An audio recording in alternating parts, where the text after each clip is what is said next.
años vividos, algo aprendimos. Brindar cariño y mucho amor y estas lindas canciones.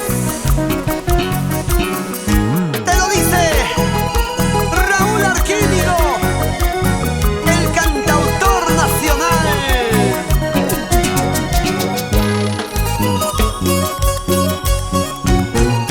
Esta es la última vez que yo la paso contigo. Esta es la última vez que mis labios te besarán. Esta será la última vez que de mí te burlarás. Esta será la última vez que mis ojos lloren por ti. Esta será la última vez que de mí te burlarás. Esta será la última vez que mis ojos lloren por ti.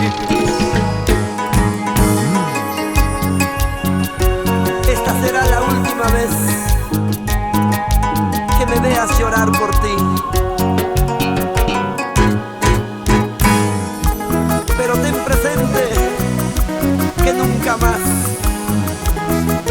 volverás a burlarte de mí.